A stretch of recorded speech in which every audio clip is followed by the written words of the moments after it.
ते औरंगजेबाकडे जेव्हा पकडले गेले तेव्हा औरंगजेबानं त्यांना विचारलं की तुझं स्वराज्य, तुझे सर्व किल्ले, तुझा खजाना माझ्या ताब्यामध्ये दे. मी इतके वर्ष झालं, 9 वर्ष झालं इथं आलोय, मला तुझा एक किल्ला जिंकता आला नाही. अरे काय तुझे मराठे आहेत, मला तुझं राज्य लगेच पाहिजे संभा, मी तुला जीवन दान देतो. पण मराठ्यांचं राज्य हे शंभूराजांना प्राणा पलीकडे प्रिय होतं. शंभूराजे औरंग्यावर गरजले. ते म्हणाले, अरे औरंग्या, माझे अजून किती हाल केलेस तरी स्वराज्याची 1 इंच जमीन सुद्धा मी तुला देणार नाही. प्रसंगी मृत्यूला कवटाळीन, पण स्वराज्याशी गद्दारी मी कधी करणार नाही. अरे अनेक ज्वालामुखींच्या उसाळत्या फेसाळत्या खतखत्या ज्वालामधून आमचा महाराष्ट्र निर्माण झाला आहे. आमचा महाराष्ट्र, आमचा सह्याद्री हा पाषाणाचा नव्हे तर पोलादाचा आहे. इथली माणसंही पोलादाच्या कांबीसारखी चिवट आहेत. ती तुझ्याशी अशी टक्कर देतील, शिवबाचं नाव घेऊन ते सह्याद्री असा झुंजवतील की तुझा मुडदा ते दिल्ली आग्र्यापर्यंत पोहोचू देणार नाहीत. असे शंभूराजे गरजले. पण औरंगजेबाला ते पटलं नाही, कारण त्याला मराठ्यांचं राज्य हवं होतं. 9 वर्ष तो व्याकुळला होता, तो पेटलेला होता. त्याला कधी एकदा मराठ्यांचं राज्य ताब्यात घेतो असं झालं होतं. पण शंभूराजांच्या राष्ट्राभिमानी निर्भय उत्तरामुळं तो एकदम हताश झाला, निराश झाला. केवढं शंभूराजांचं बाणेदार उत्तर बघा, केवढं स्वराज्याविषयीचं प्रेम होतं, केवढी राष्ट्रभक्ती, केवढी राष्ट्रनिष्ठा. समोर मृत्यू दिसत असून सुद्धा जान गेली तरी 72, पण स्वराज्य मी औरंगजेबाच्या स्वाधीन करणार नाही. केवढा राष्ट्राभिमान, केवढा राष्ट्राभिमान. हा राष्ट्राभिमान पाहून औरंगजेबाला त्याच्या अपयशाची जाणीव झाली. तो चिडला, हताश झाला, निराश झाला. मराठ्यांचं राज्य आपल्याला मिळत नाही म्हटल्यावर तो एकदम पार खचला आणि त्याने शंभूराजांचे डोळे काढण्याची आज्ञा दिली. तापत्या सळ्या घेऊन हाशम पुढे सरसावले. शंभूराजांचे हात मागे बांधलेले होते. तशाच अवस्थेत त्यांना पाठीमागून धरण्यात आलं. रांजणातून रवी गोलाकार फिरवावी तशा त्या तापत्या लाल जर्द सळ्या शंभूराजांच्या डोळ्यातून फिरल्या. चर चर आवाज झाला, डोळ्यात धूर माजला आणि शंभूराजांचे तीक्ष्ण, पाणीदार, तेजस्वी डोळे क्षणार्धात नाहीसे झाले. चेहऱ्यावरची कातडी थरथरली इतकंच, पण भीतीची, आक्रोशाची आरोळी तोंडातून उठली नाही. पाठीचा काना ताठ होता, तो ताठच राहिला. त्याच्यानंतर 2 राक्षस पुढे आले. एकाने पाठीच्या मणक्यापासून वाघनख्या आणि दुसऱ्याने गळ्यापासून वाघनख्या शंभूराजांच्या शरीरामध्ये घुसवल्या.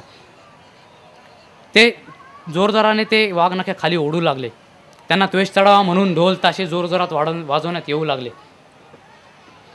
राजांची त्वचा टराटरा फाटू लागली, कातडी सोलली जाऊ लागली, आतडी तुटू लागली, रक्ताच्या धारा खाली सांडू लागल्या.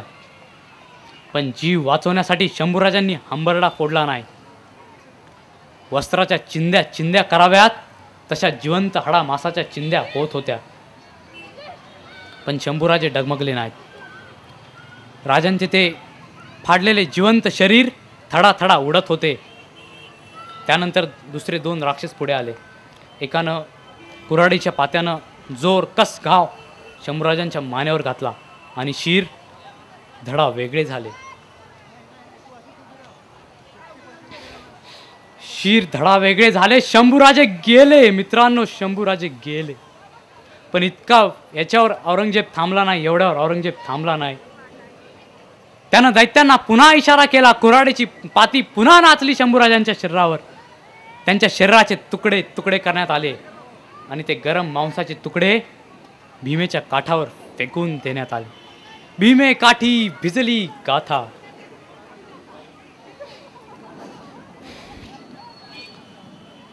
हजारो मराठ्यांना प्रेरणेची संजीवनी देणाऱ्या शिवरायांचे गौरवी जहाज रक्ताचं पाणी करून 9 वर्ष अखंड तारणाऱ्या हिंदवी स्वराज्याच्या सौदागराचा करून अंत झाला. पण प्राण वाचवण्यासाठी शंभूराजांनी शिवरायांनी निर्माण केलेलं स्वराज्य औरंगजेबाच्या पायावर ठेवलं नाही. संभाजीराजांनी बलिदान दिलं या स्वराज्यासाठी, गोरगरिबांसाठी, सामान्यांसाठी, कष्टकऱ्यांसाठी, शेतकऱ्यांसाठी, इथल्या रयतेसाठी, या भूमीच्या स्वातंत्र्यासाठी. शंभूराजांनी बलिदान दिलं या देशासाठी. दम निकले इस देश की खातिर बस इतना अरमान है, एक बार इस राह पे मरना 100 जन्मों के समान है। देख के संबा की कुर्बानी, देख के संबा, देख के संबा की कुर्बानी, अपना मन भी डोला, माहे रंग दे बसंती चोला, माहे रंग दे बसंती चोला। लक्षात घ्या मित्रांनो, स्वातंत्र्यासाठी संभाजीराजांनी बलिदान दिलं, त्यांचा एक जन्म म्हणजे 100 जन्माच्या बरोबर आहे। स्वराज्यासाठी, स्वातंत्र्यासाठी जे वीर पुरुष झुंजून मरतात ते फक्त शरीरातून आपल्यातून जातात, ते अमर होतात। वर्षानुवर्ष, पिढ्यानपिढ्या, शतकानुशतक ते आपल्या हृदयावर तसेच राहतात, प्रेरणा देत राहतात। मित्रांनो, शंभूराजांची प्रेरणा खूप मोठी आहे, खूप मोठी आहे ही प्रेरणा। ही प्रेरणा घेऊन जर आपण पुढे गेलो ना तर अख्ख्या जगावर आपण राज्य करू शकतो, अख्ख्या जगावर। शंभूराजे म्हणजे आपला तिसरा डोळा आहे, तिसरा डोळा। हा डोळा जर आपण उघडला तर सगळ्यांना भस्मसात व्हावं लागेल, आणि असं होऊ नये। आपण पुढे जाऊ नये, आपण या जगावर राज्य करू नये, म्हणून गेली 300 वर्ष संभाजीराजांना बदनाम करण्यात आलं। 9 वर्ष ज्यानं तलवारीच्या टोकावर मरण पेलून धरलं। मी पुन्हा सांगतो, 120 लढाया केल्या, एकदाही पराभूत न होणारा, एकदाही तह करून मागं न फिरणारा राजा म्हणून इतिहासाने ज्यांची नोंद घेतली, तो राजा दारुड्या कसा, त्या राजाला दारुड्या ठरवण्यात आलं। मित्रांनो, व्यसनाधीन माणसं कधीच प्रगती करू शकत नाहीत, लक्षात घ्या। व्यसनाधीन माणसं कधीच प्रगती करू शकत नाहीत, आणि शंभूराजे आपले निर्व्यसनी होते, त्यांना सुपारीच्या खंडाचे सुद्धा व्यसन नव्हते। आणि अशा निर्व्यसनी राजाला, राजाचं नाव बिडीला दिलेलं आहे, बिडीला, छत्रपती संभाजी बिडी म्हणे। अरे निर्व्यसनी राजाचं नाव बिडीला देतात, अरे नाव द्यायचं तर अण्वस्त्राला द्या ना, संभाजी अणुबॉम्ब, संभाजी अण्वस्त्र, संभाजी मिसाईल, बिडीला काय नाव देता? त्या बिडी उत्पादकांनी खूप मोठी सामाजिक गुन्हा केलेला आहे, लक्षात घ्या। आपला संभाजीराजा खूप प्रेरणा आहे, आणि तीच गोष्ट कादंबरीकारांची आणि नाटककारांची। मित्र, या मराठीमध्ये 95 नाटकं लिहिली गेली, 95 नाटकं संभाजीराजांवर। पण संभाजीराजांची बदनामी करण्यासाठीच ही सगळी नाटकं लिहिली गेली, एखादं दुसरं नाटक सोडून द्या। म्हणे संभाजीराजे कमळाच्या माडीवर गेले, गजराच्या माडीवर गेले, पण शंभूराजांचं खरं चरित्र जेव्हा मी वाचलं तेव्हा मला कळलं, या बायांचे माडे चढले ते साहित्यिक, आमचे शंभूराजे नाही चढले। म्हणे आमचे शंभूराजे गजराच्या माडीवर गेले, कमळाच्या माडीवर गेले। कुठलीही काल्पनिक पात्र रंगवायची आणि आमच्या संभाजीच्या गळ्यात मारायची, ही नाटककारांची आणि कादंबरीकारांची पूर्वीपासूनची सवय आहे। पण मित्रो, संभाजीराजांची झाली एवढी बदनामी पुरे झाली, अरे समजला काय आमच्या संभाजीला? पण मित्रो, आपण सगळ्यांनी त्यासाठी जागृत राहायला पाहिजे। आपण संभाजीराजांचा खरा इतिहास वाचला पाहिजे, कारण इतिहास विसरणारी माणसं कधीच इतिहास घडवू शकत नाहीत, हे लक्षात घ्या। आपल्याला जर क्रांती करायची असेल तर आपण संभाजींचा खरा इतिहास वाचला पाहिजे। मी पुन्हा पुन्हा सांगतोय, कारण संभाजीराजांची प्रेरणा एवढी जबरदस्त आहे की ते प्रेरणा जर आपण गेलो ना पुढे घेऊन, तर मी पुन्हा सांगतो की आपण जगावर राज्य करू शकतो। खरंच तुम्ही कधीतरी चाळा पानं कधीतरी समजावून घ्या, संभाजी मराठ्यांचा पुत्र कसा असावा हे संभाजीच आपल्याला सांगतो।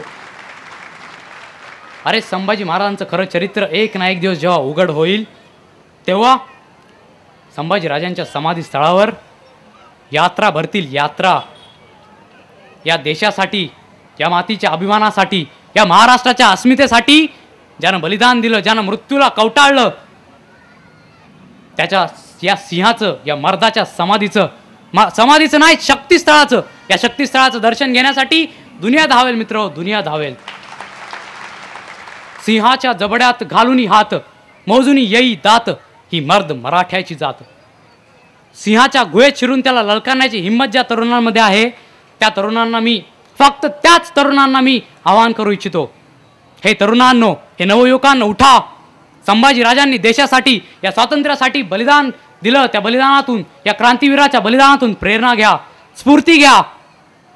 राष्ट्रप्रेमाची ज्योत पेटवा तुमच्या अंतःकरणामध्ये, राष्ट्रभक्तीचीच डरकाळी फोडा, राष्ट्रधर्माचीच आराधना करा, आणि एकच गीत आपल्या हृदयावर कोरा, ए वतन हमको तेरी कसम, तेरी राहों में जा तक लुटा जाएंगे, फूल क्या चीज़ है तेरे कदमों पे हम, बेट अपने सरों की चढ़ा जाएंगे।